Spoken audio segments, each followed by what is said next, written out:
Já, Emanuel? Já? Então vamos começar a nossa aula hoje com oração.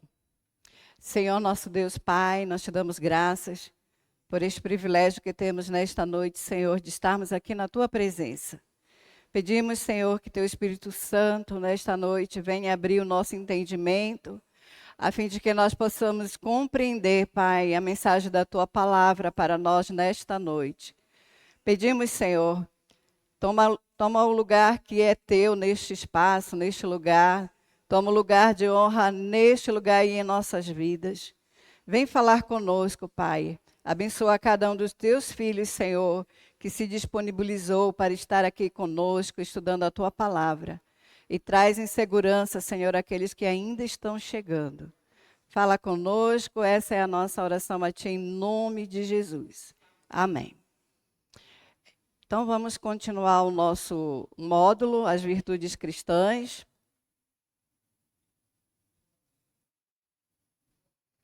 E a gente começa hoje com uma pergunta, com uma indagação.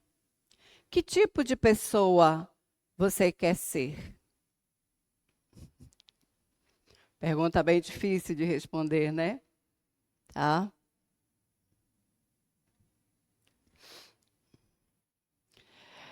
Então, o nosso autor, o Gary, a gente está estudando o livro dele, ele fala assim, né? Como cristãos, somos chamados a demonstrar a compaixão de Cristo, a paciência de Deus e a submissão à sua vontade. Ele fala que a vida cristã é um processo contínuo de transformação para refletir a sua imagem.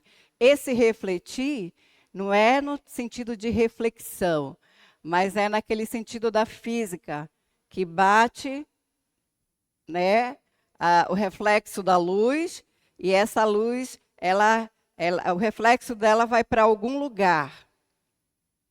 É nesse sentido da física, não de reflexão, raciocinar, mas no sentido de que a imagem do Senhor, Jesus, ela vem a nós e através de nós, essa imagem ela é refletida para o mundo, para as nossas relações, seja na igreja, seja no trabalho, seja na sociedade. Tá? Então, nesse primeiro ponto ali, na primeira frase, ele diz assim, nós somos chamados a demonstrar essa compaixão de Cristo.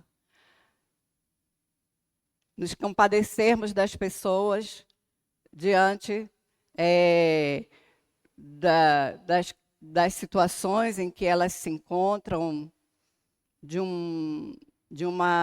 a gente pode falar da compaixão num sentido de que a pessoa, por exemplo, fez algo errado, a gente tem ciência daquele comportamento que não condiz com o que a Bíblia diz, e a gente, na nossa natureza humana, a gente quer que haja um juízo sobre ela. É aquela questão, para nós compaixão, para o outro ferro e fogo. Entende? É nesse sentido que ele nos traz para essa agora a reflexão no sentido de pensar, de cogitar, tá?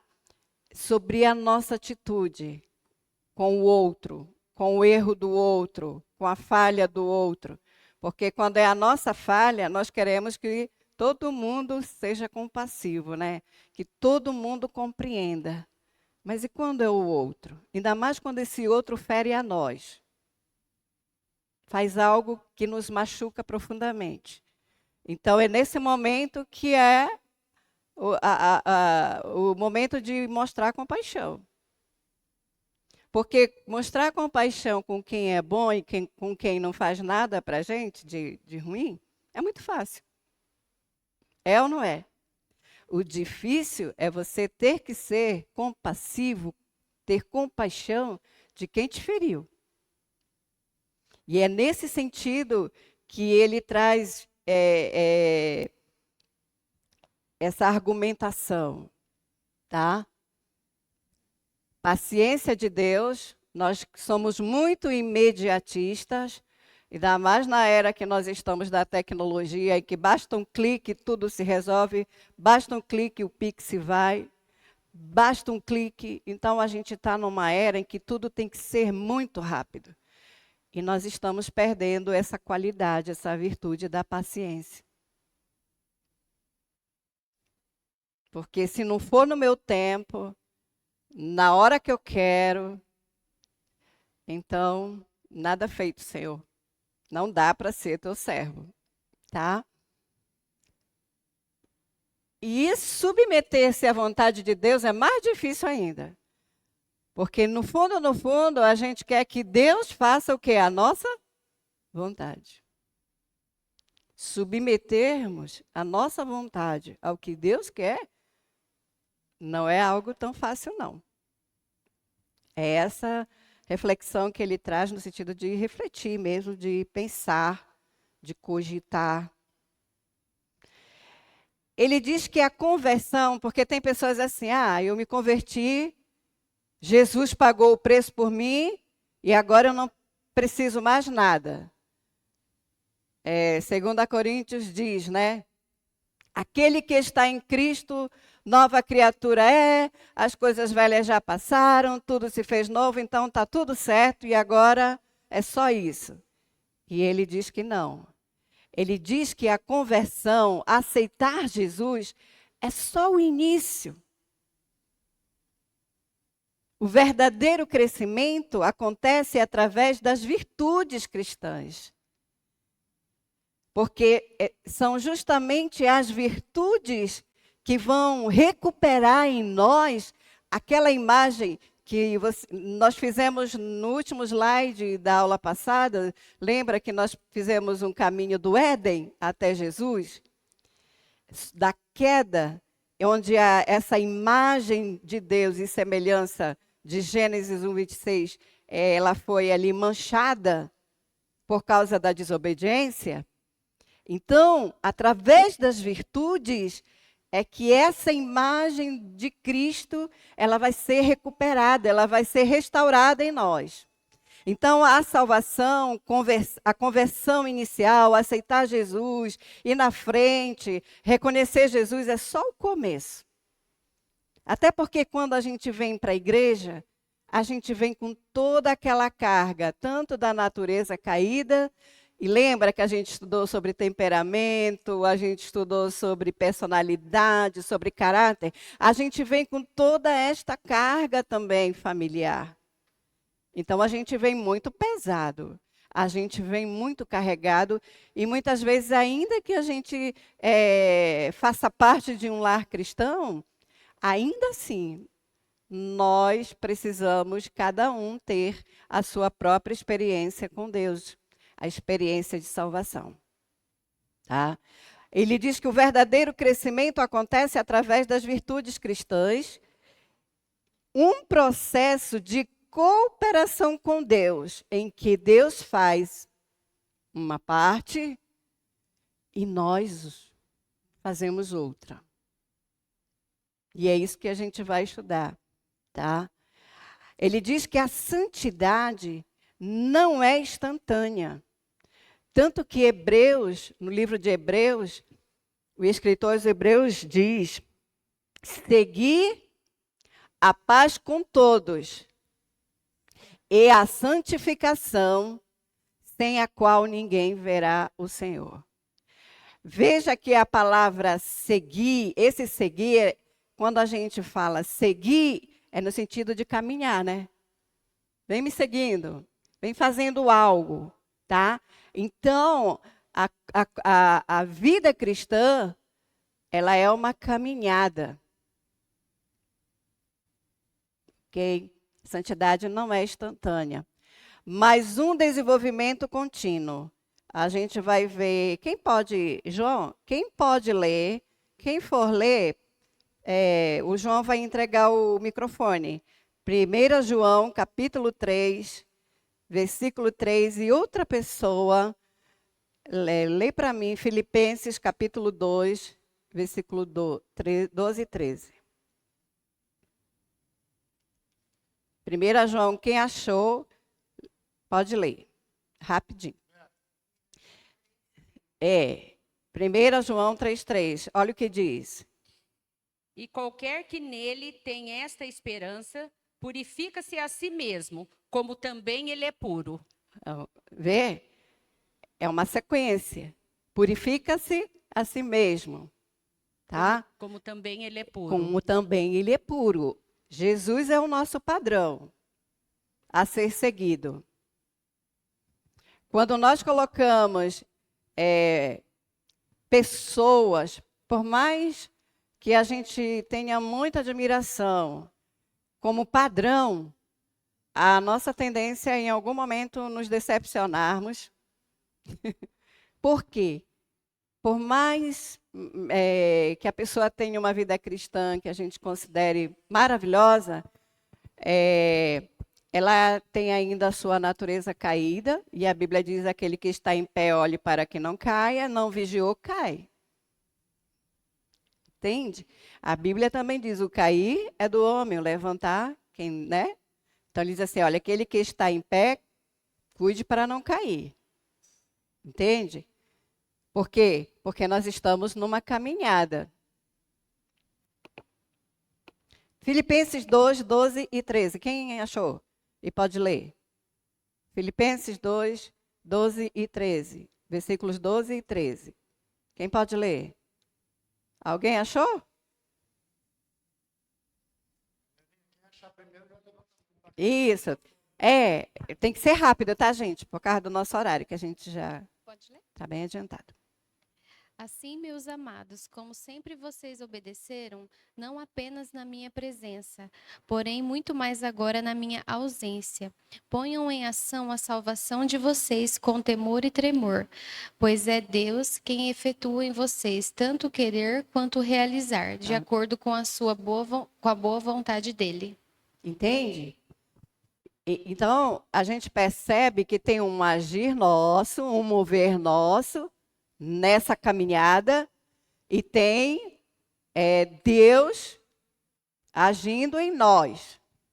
Mas para que Deus haja em nós, opere em nós, tem que haver uma disponibilidade nossa. Uma caminhada de obediência, como como é o seu nome? A Nayane, né? Nayana, assim como a Nayana acabou de ler. É uma caminhada de obediência. Entende? Tiago, ele nos ensina a importância da perseverança, ou seja, nós estamos na caminhada cristã. Perseverança, que deve ser o quê? Completa, para que possamos ser perfeitos e íntegros. Perfeitos dentro da nossa limitação humana, porque perfeito mesmo só teve um. Perfeito só Jesus. Mas a gente está caminhando para uma perfeição. Lá ali na entrada da igreja tem um versículo, né? Aquele que começou ele começou a obra em vós, a boa obra, ele vai fazer. Ele vai aperfeiçoar até a vinda do nosso Senhor.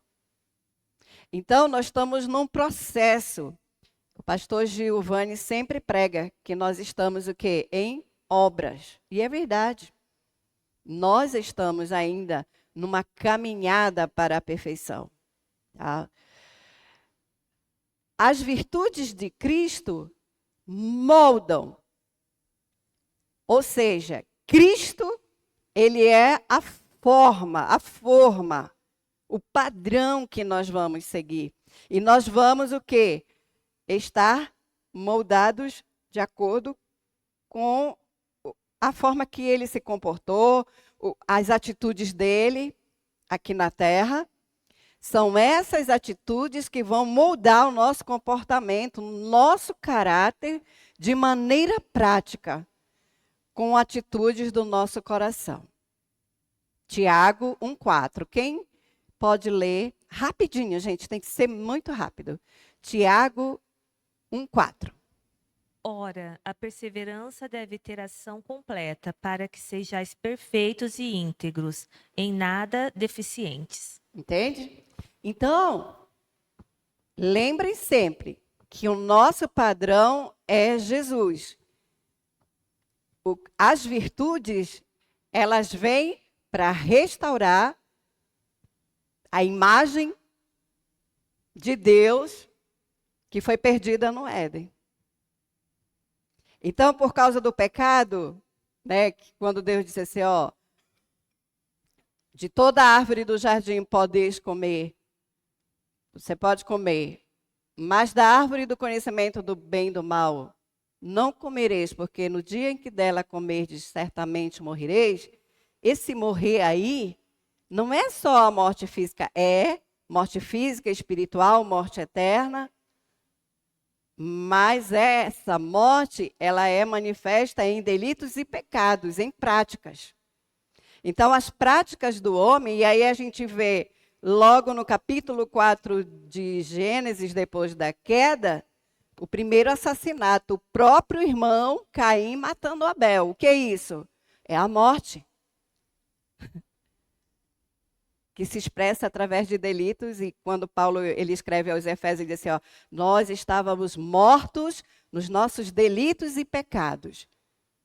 Então, é essa natureza que foi aí, que decaiu, caiu da presença de Deus, que Cristo vem restaurar em nós.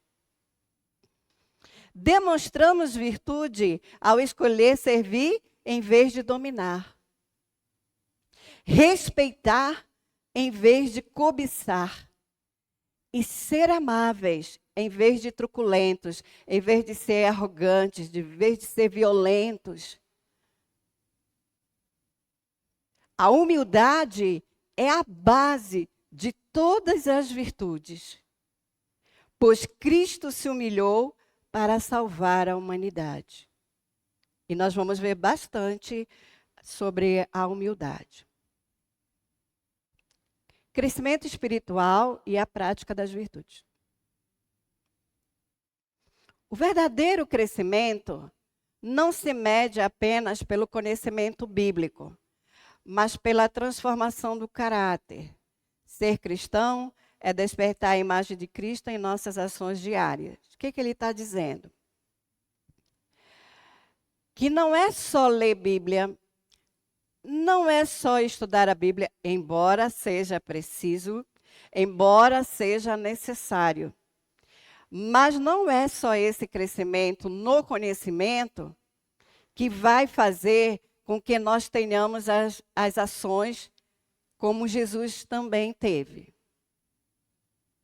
Muitas vezes, a pessoa que ela lê muito a Bíblia, estuda muito a Bíblia, demasiadamente a Bíblia, e ela não tem um momento de oração, de comunhão, de busca da presença de Deus, para que no interior dele o Espírito Santo, ele venha e aquilo que ele leu, que ele estudou, o Espírito Santo transforme a mente daquela pessoa.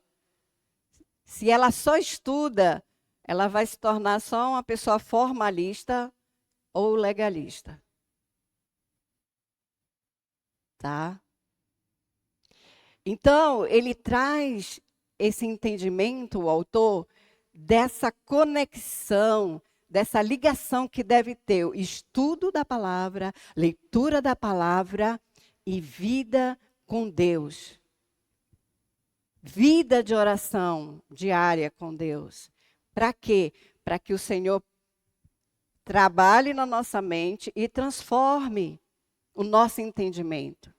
Porque nós caminhamos de Gênesis a Apocalipse, mas quando Cristo vem, o caminho é de retorno. Ou seja, é preciso modificar, é preciso transformar esses pensamentos antigos.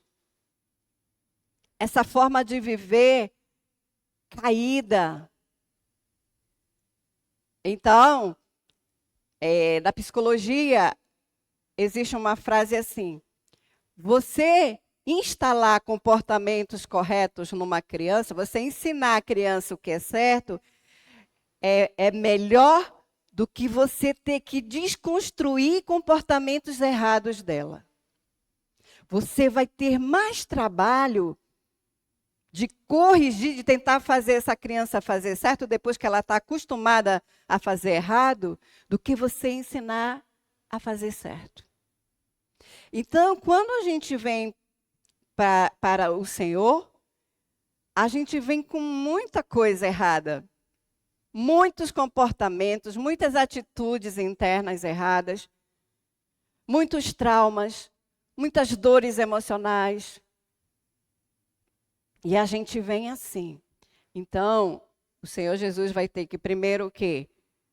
Desconstruir, trabalhar essas dores, curar o nosso emocional, curar o nosso psicológico. E isso não tem a ver, eu já entendi o que é a salvação. Tanto que eu fui lá e aceitei Jesus. Mas existem coisas, atitudes, que precisam ser mudadas, transformadas dentro de nós. Então, o trabalho vai ser grande. Pensa, uma pessoa que nasce no Evangelho, o Senhor já tem dificuldades e trabalha com essa pessoa. Imagina uma pessoa que vem do mundão mesmo. Com uma vida de adultério, com uma vida de prostituição. Tem pessoas que chegam e a conversão deles assim, eles têm um entendimento e eles abandonam radicalmente algumas práticas. Mas ainda assim, ele vai precisar que Deus trabalhe outras questões dentro dele, da pessoa. Por quê? Por conta dessa que nós vamos precisar desenvolver as virtudes cristãs, recuperar a imagem de Cristo em nós. As virtudes são as ferramentas que Deus usa para nos moldar a imagem de Cristo. A verdadeira imitação de Cristo conecta o que sentimos internamente. Então, não dá para eu agir de uma forma e eu sentir de outra. Ou eu sinto de uma forma e eu me comporto de outra. Tem que haver uma conexão, uma ligação entre o que eu sou aqui dentro, no meu interior, com as minhas atitudes. Só que essas práticas, elas vêm de dentro para fora. Não é de fora para dentro. Não é só pelo exterior, é de dentro para fora que vem a transformação. É de nosso interior para a forma de se comportar exteriormente. Tá? A verdadeira imitação de Cristo conecta o que sentimos internamente com o que praticamos externamente. Uma fé desequilibrada pode levar ao legalismo, intelectualismo ou espiritualidade sem fundamento bíblico. A verdadeira fé é praticada na obediência e serviço sempre equilibrada. Eu trouxe aqui o que é legalismo. O legalismo é uma postura que valoriza o cumprimento rigoroso das leis, sem considerar o contexto ou as consequências. Na religião, é uma doutrina dentro da religião que enfatiza um sistema de regras e regulamentos para alcançar a salvação. Ou seja, eu vou ser salvo porque eu vou para a igreja, porque eu vou para a oração, porque eu participo dos eventos da igreja. E aí eu continuo falando, não é que não seja importante estar aqui, tá, gente? É importante. Mas não é isso que vai nos salvar. O legalista, o que ele faz? Ele diz assim, ó, é a crença de que pode-se obter o favor de Deus por meio das obras. Então, se eu orar, se eu ler a Bíblia, então Deus vai olhar para mim e Ele vai me ouvir. Isso é legalismo. O legalismo é aquela pessoa que diz assim, bom, eu vou para o culto toda segunda-feira, toda quarta-feira, eu vou para o culto todo domingo, eu vou no domingo à noite na escola dominical. E aí ela diz assim, bom, eu vou ser salva. Agora, aquele irmão que não vem, isso é legalismo. É ligado a regras. Tem que estar. E aí eu volto a dizer, tá, gente, que não é que não tenha que vir para o culto. É importante vir. Mas Deus vai olhar para a intencionalidade do seu coração. Não é pelo ato em si de estar na igreja, mas é o porquê você está aqui. Você está aqui porque você quer receber mais dele, você quer aprender mais dele, você quer ser cheio dele, ou você quer estar aqui para você ver. Tem gente que diz assim a semana toda, eu nem vou para o culto no domingo. Mas eu me lembrei que eu preciso falar com a fulana. E aí ela vem para o culto, só porque ela tem que falar com a fulana. Eu tenho que resolver algo com o ciclano. Isso é legalismo. Entende? Então, a pessoa legalista é a pessoa religiosa. Ela segue à risca horário, dias, programações. Só que na hora de ter compaixão, ela é um carrasco. Entende? Então, Deus não olha para as obras. Não que as obras não sejam importantes. Mas só se essas obras no externo estiverem condizentes com o seu interior e o seu interior estiver atrelado a Jesus, às virtudes dele. Estão entendendo? Tiago afirma, a religião pura e sem mácula com o nosso Deus e Pai é esta: visitar os órfãos e as viúvas nas suas tribulações. E isso aqui também é importantíssimo. Guardar-se incontaminado do mundo.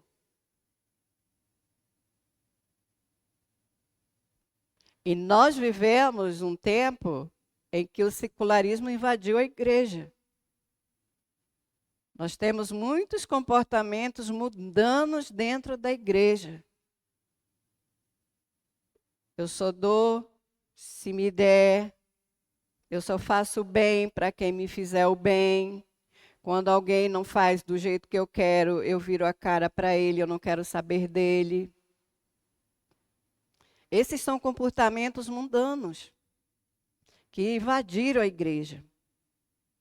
A ausência de Cristo em nós gera um vazio espiritual e a falta de crescimento interior nos torna vulneráveis ao egoísmo e à apatia. A apatia é diferente da empatia. A apatia é a indiferença com o sofrimento, com a dor do outro. Nem ir, né? Não sou eu. Eu quero nem saber. Lasque-se. Não é da minha família, não é meu parente, não é... Não quero saber. Claro que a gente não vai pegar cargas que não são nossas, tá, gente? Mas existem situações que a gente pode ajudar e a gente se nega a ajudar. Então, a ausência de Cristo em nós gera esse vazio espiritual, essa falta de compaixão com o próximo, com o outro. Tô nem aí. E a empatia já é diferente. O que é a empatia? É se importar com o outro como se você fosse ele. É você sentir a angústia e a dor dele como se você estivesse doendo em você, fosse você que estivesse passando aquela situação. Isso é empatia. Tá?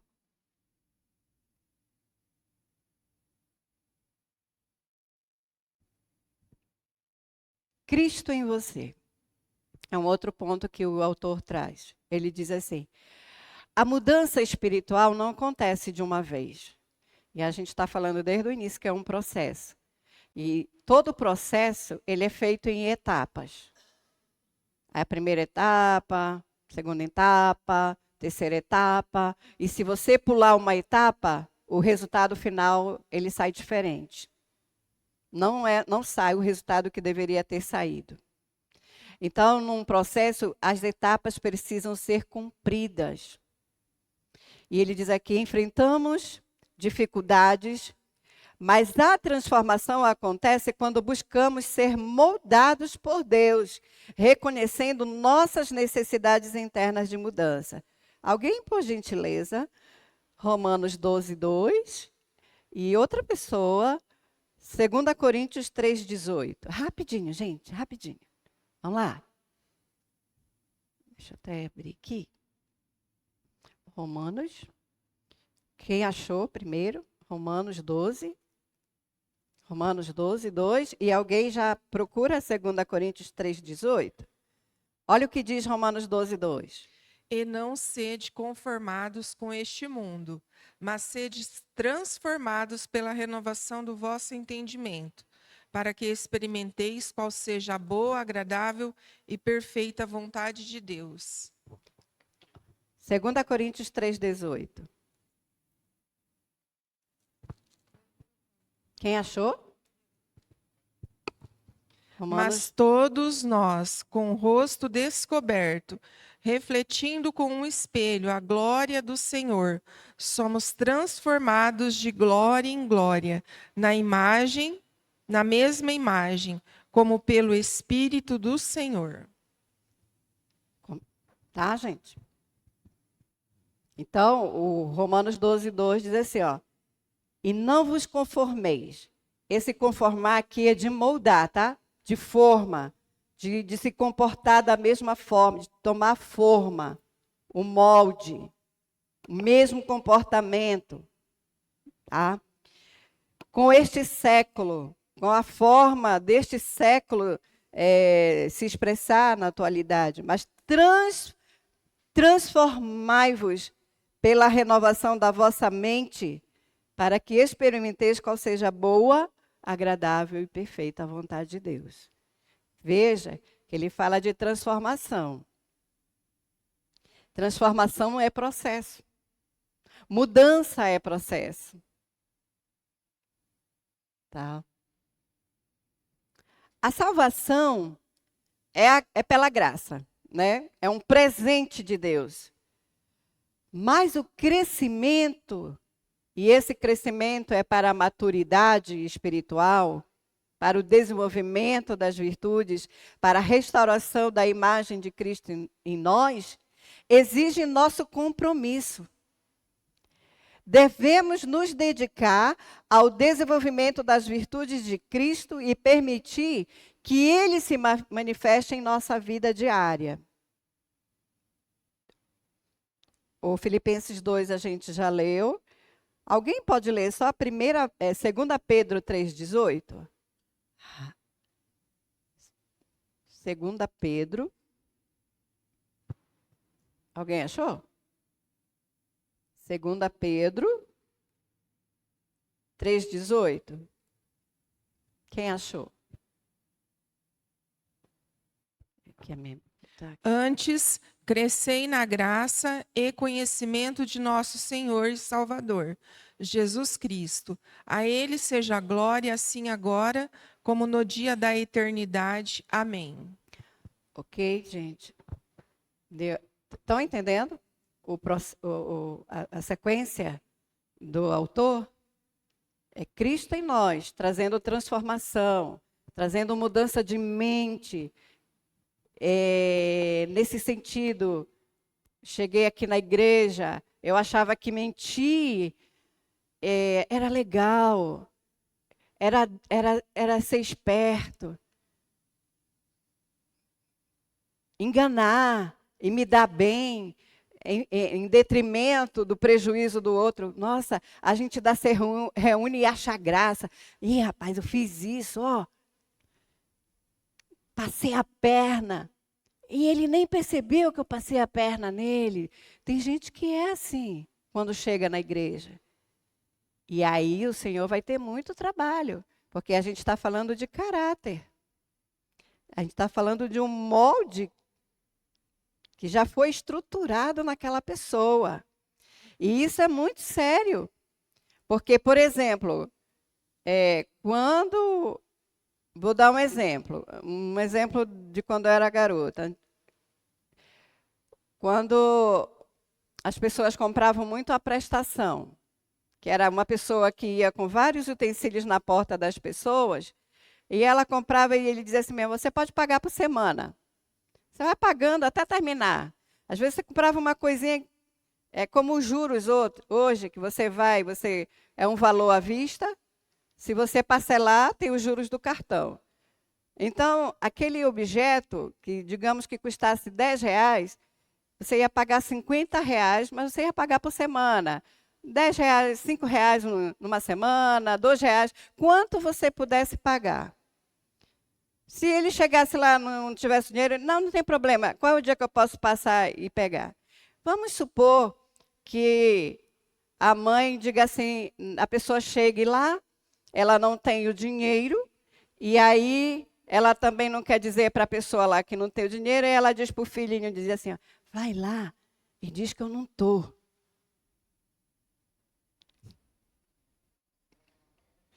Diz que eu não estou, né? Aí o filho vai lá e ele diz que a mãe não está. Aí ele ainda volta alegre da vida, que ele diz, mãe, eu disse que você não estava, ele acreditou e ele foi embora. Ainda tem isso, né? A mamãe mandou dizer que ela não está. Mas vamos supor que essa criança, ela cresça e para ela é normal mentir e não pagar a quem você deve. É que é isso que está sendo ensinado nessa atitude para a criança. O pai não está dizendo, mas esse comportamento, a criança está absorvendo isso. Normal. Essa pessoa cresce, ela vai comprar na loja, ela não vai pagar. Isso não vai fazer diferença nenhuma, não vai trazer nenhuma dor, nenhum sentimento, nenhum remorso, porque para ela é normal, entende? E essa pessoa se converte e vem para a igreja. E ela acha que é normal não pagar. E aí o pastor vai ter um problema, porque aí o pastor vai dizer que tem que dar o dízimo.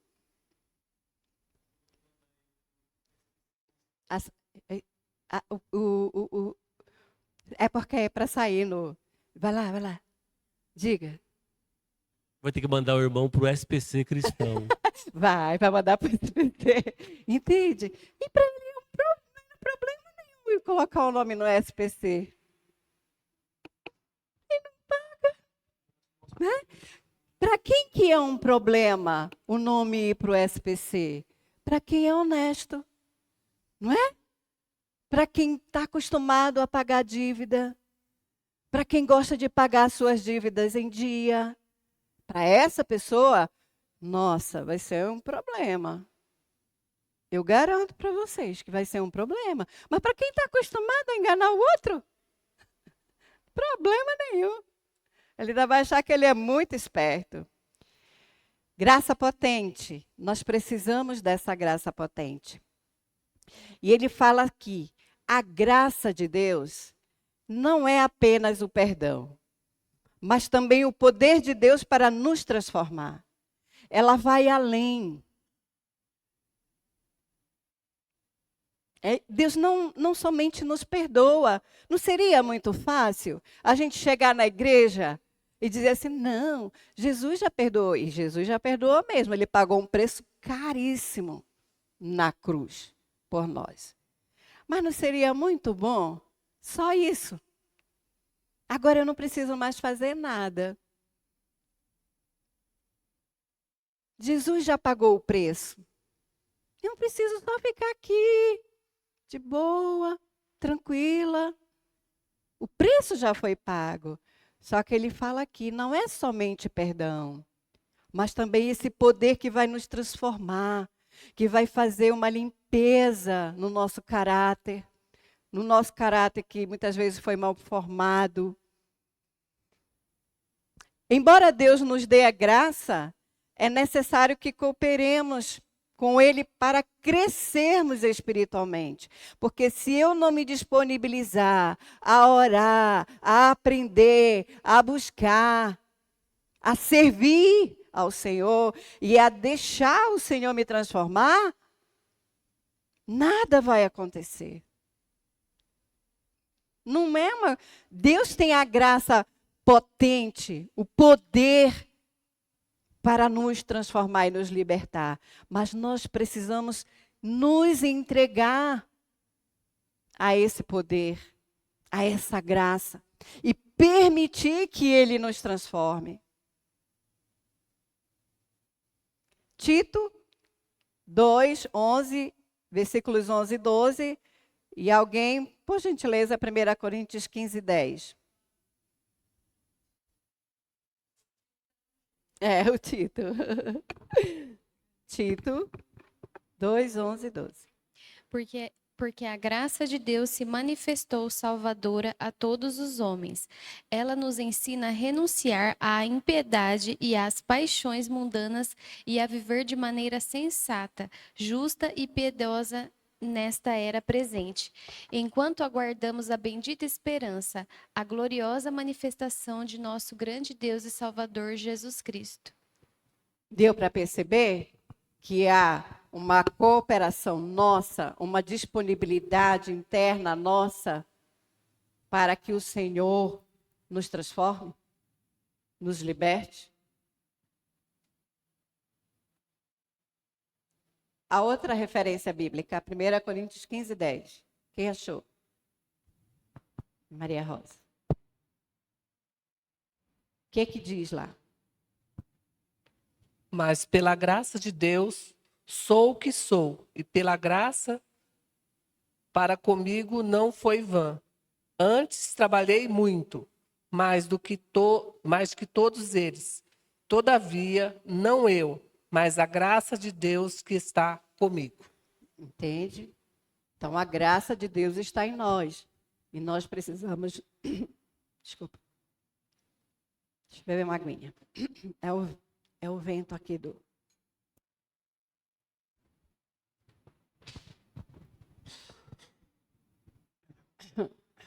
É o vento do ar. Então, a graça de Deus, ela está em mim. Mas existe uma ação interna minha, um caminhar meu, uma disponibilidade minha, como nós acabamos de ler. A transformação que Deus realiza em nós exige esforço, tempo e participação ativa nossa. Não podemos esperar uma mudança instantânea, né? Plim! E seria muito bom. Seria muito bom se nós tivéssemos uma transformação instantânea. E, de repente, o nosso passado, tudo mudasse.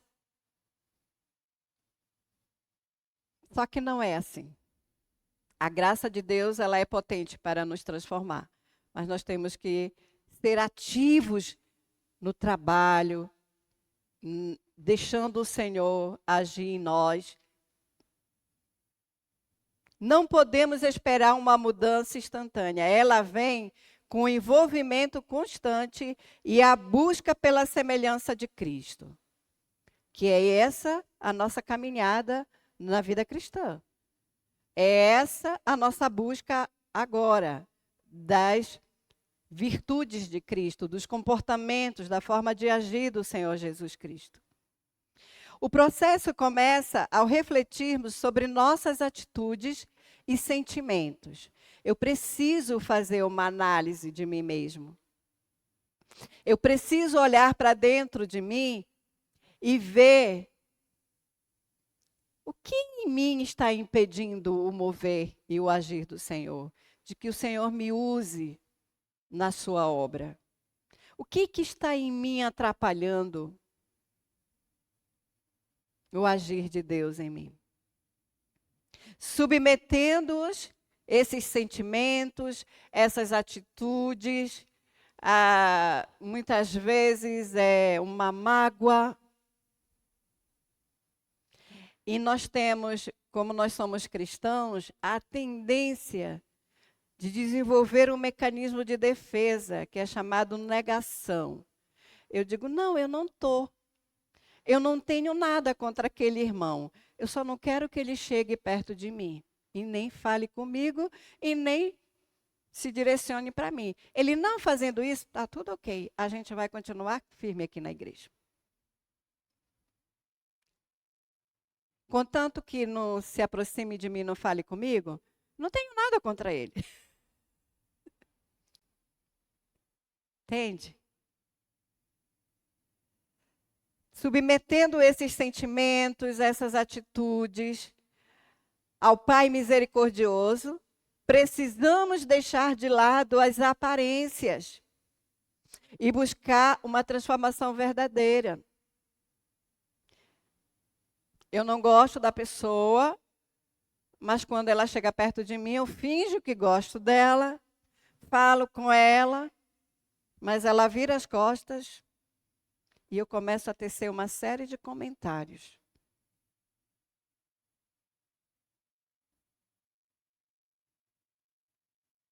Sobre ela. Isso é viver de aparência. Isso tem um nome. Hipocrisia.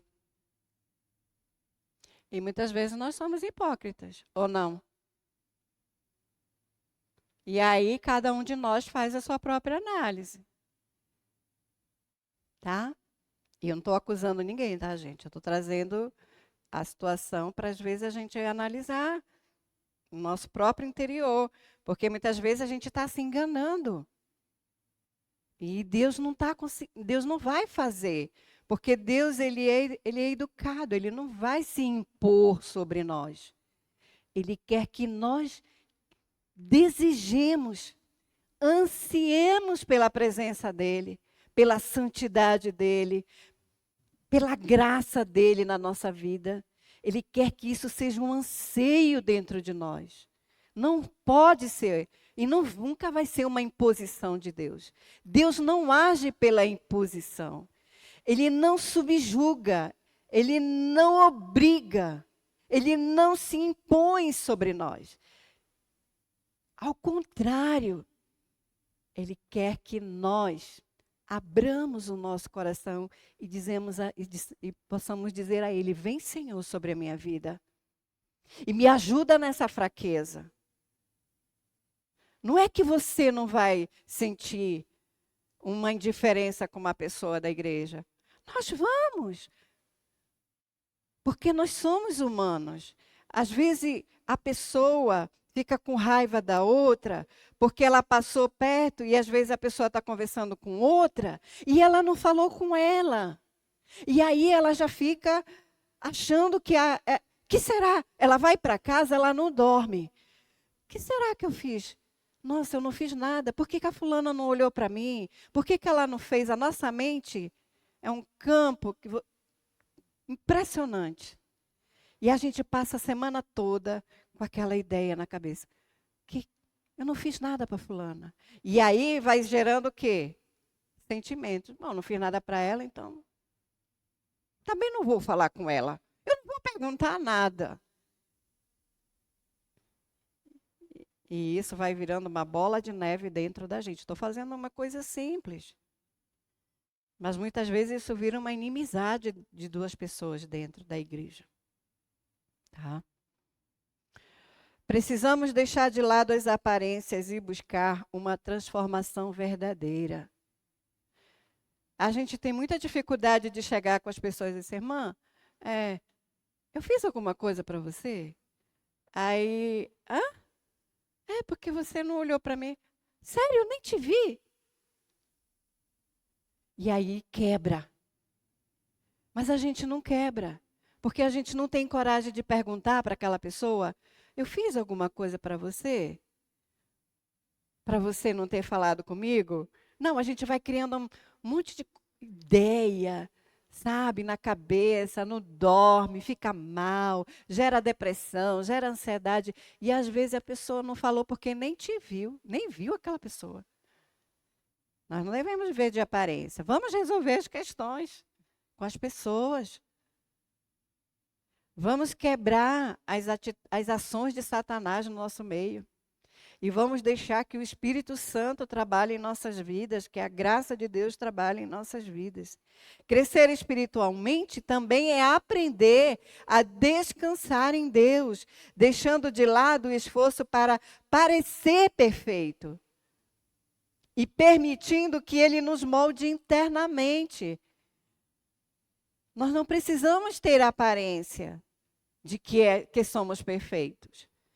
Nós precisamos deixar o Senhor agir em nós, falar ao nosso coração, dizer: Senhor, como que eu devo me comportar nesse momento? Porque a nossa atitude como seres humanos, muitas vezes, é ir lá e, quando eu falo de resolver, por exemplo, assim, às vezes a pessoa quer tomar satisfação para brigar, para dizer: não, quem está errado é você, eu que estou certo. Entende? Então, assim, né, nós precisamos deixar que o Senhor opere dentro de nós, no nosso interior. Ele nos molde da mesma forma do comportamento de Jesus Cristo. As virtudes clássicas. O orgulho, tá? E a gente vai estudar a primeira delas, tá, gente? É a humildade. É a primeira virtude que nós vamos estudar. E dentro da humildade, nós vamos estudar também um pouquinho da humildade, como Jesus ensinou em Mateus capítulo 5. Mas agora, nesse momento, a gente vai trazer um pouquinho ainda do conhecimento do Gary.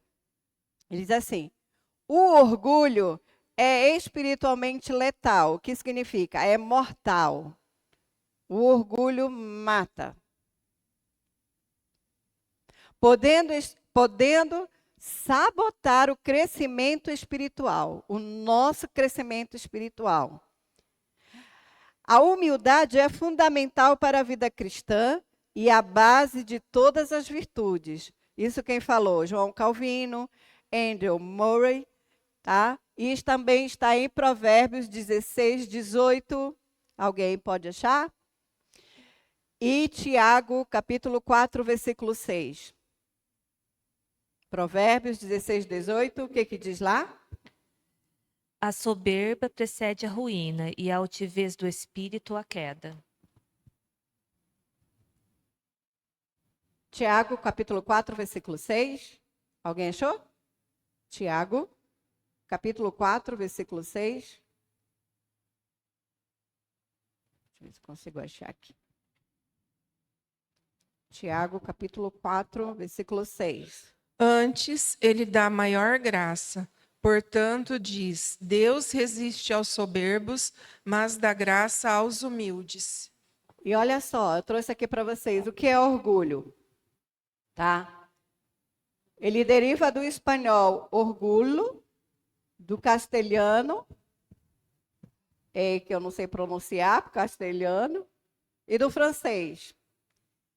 O que significa orgulho? Altivez, de quem faz alarde, né?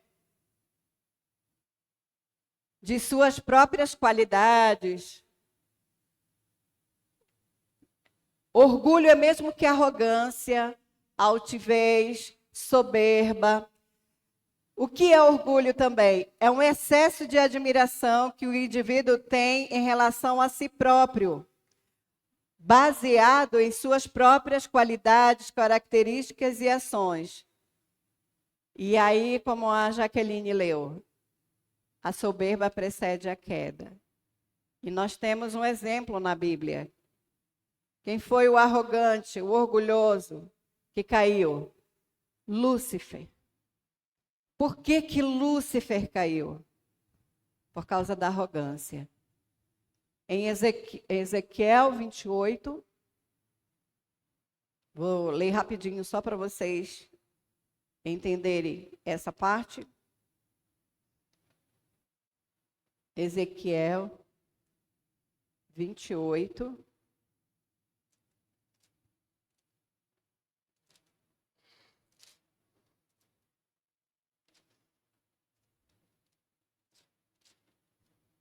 Diz assim, ó. No versículo 12, diz assim: Filho do homem, levanta uma lamentação contra o rei de Tiro e diz-lhe: Assim diz o Senhor Deus, tu és o sinete da perfeição. Ele está se referindo a Lúcifer. Cheio de sabedoria e formosura. Estavas no Éden, jardim de Deus, de todas as pedras preciosas te cobria, o sardio, o topázio, o diamante, o berilo, o ônix, o jaspe, a safira, o carbúnculo e a esmeralda. De ouro se te fizeram os engastes e os ornamentos. No dia em que fostes criado, olha a formosura desse querubim. Querubim de luz, formoso, o mais lindo querubim. Tu eras querubim da guarda, ungido, e te estabeleci.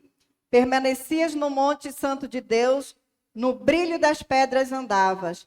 Perfeito eras nos teus caminhos, desde o dia em que foste criado, até o dia que se achou iniquidade em ti. Certo? No versículo 17 diz assim: elevou-se o teu coração por causa da tua formosura. Orgulho.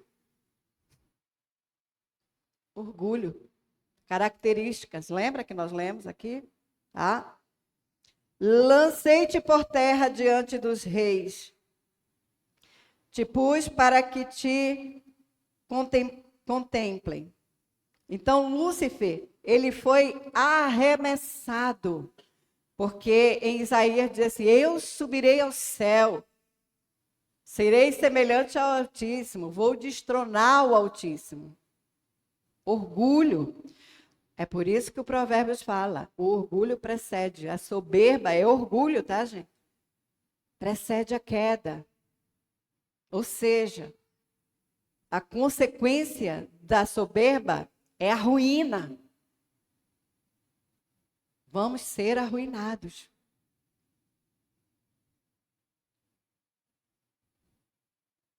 A verdadeira virtude espiritual vem da morte do eu.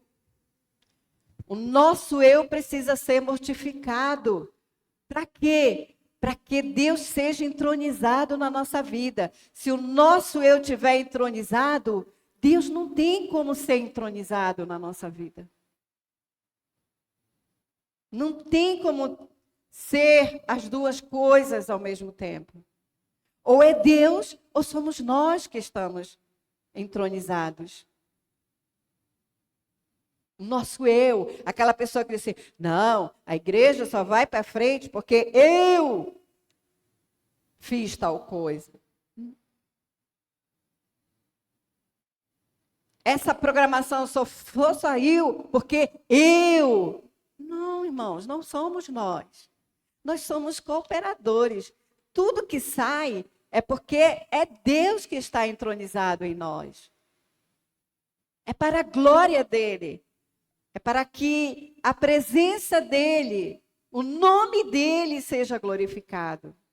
Mas se o nosso eu estiver entronizado, Deus não tem como se manifestar em nós.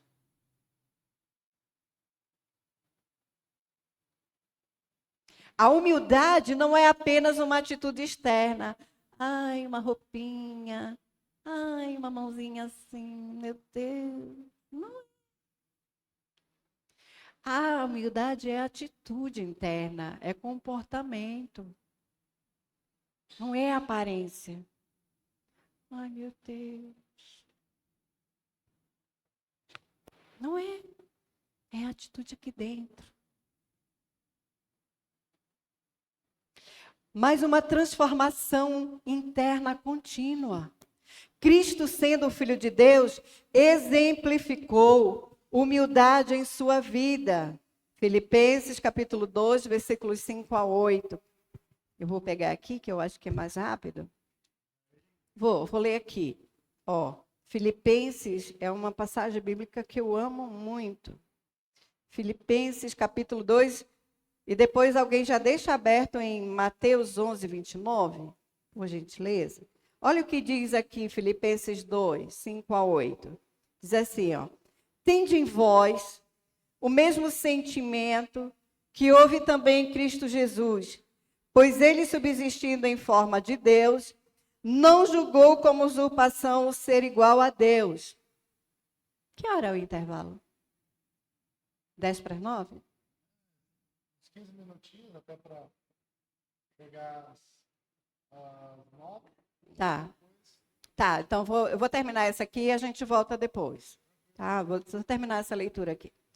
Ele diz aqui, tende em vós o mesmo sentimento que houve também em Cristo Jesus, pois ele, subsistindo em forma de Deus, não julgou como usurpação o ser igual a Deus.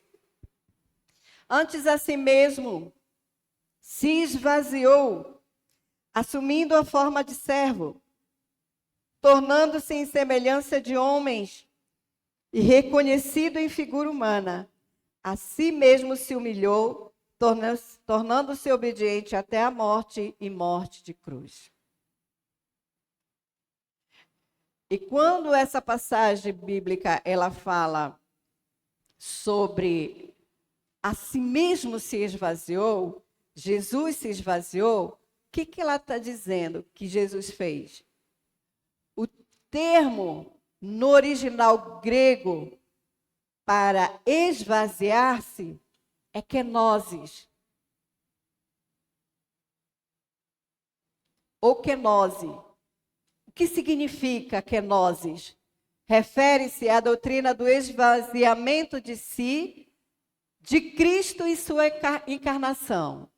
A palavra vem do grego de Filipenses 2:7, que diz que Jesus a si mesmo se esvaziou, assumindo a forma de servo, tornando-se em semelhança de homens e reconhecido em figura humana. Veja bem, Jesus não se esvaziou no sentido de que ele deixou de ser Deus. Jesus era 100% homem e 100% Deus. Quando ele diz aqui o kenosis, ele está dizendo assim: a si mesmo se esvaziou, ou seja, ele se esvaziou da figura de Deus. Deus, ele é espírito. Não foi isso que Jesus explicou para a mulher samaritana? Deus é espírito. E importa que os seus adoradores o adorem em espírito e em verdade. O espírito, ele não está limitado ao tempo. Ele não está limitado ao lugar, a lugar. O espírito, ele passa por essa parede porque ele é imaterial. Deus é espírito. E nós o adoramos em espírito e em verdade. Ele não é uma figura material. Quem é a figura material? Nós. Espírito, alma e corpo, né? Nós temos a nossa parte material também. Jesus, ele não se esvaziou de seus atributos divinos. Tais atributos não são mencionados neste versículo, mas é óbvio nos evangelhos. Como é que a gente vê Jesus como Deus? Quando ele diz para a tempestade, mar, lá no mar. O mar estava revoltado lá. E ele diz assim, mar, aquieta-te. E a Bíblia diz que na hora, o mar se aquietou. E os discípulos disseram, quem é este? Que até o vento e o mar lhe obedece. É aquele que criou os céus e a terra. É aquele que estava no princípio da criação. É o Verbo que se fez carne e habitou entre nós. É o Emanuel, o Deus encarnado, mas que não perdeu os seus atributos de Deus. Tá? E ao vir à terra, o Filho de Deus não deixou de ser Deus e não se tornou um Deus inferior. Jesus permaneceu Deus de forma plena. É melhor pensar no esvaziamento de Cristo, a si mesmo, como um abandono dos privilégios que eram seus no céu. Nós vamos ver que quando Pilatos diz para ele: ó, tu não sabes que eu tenho poder para te soltar e para te prender? Jesus diz para ele: nenhum poder teria sido dado a ti se não fosse dado por meu Pai. E nós vemos aqui Jesus limitado, esvaziado da sua forma, numa natureza humana limitada, que sofre, que sente dor, que morre.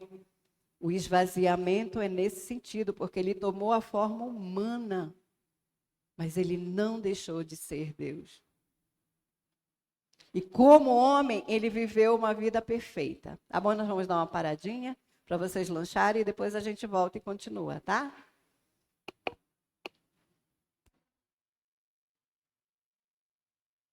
Podem ir lanchar, gente. Podem ir lanchar e depois a gente volta.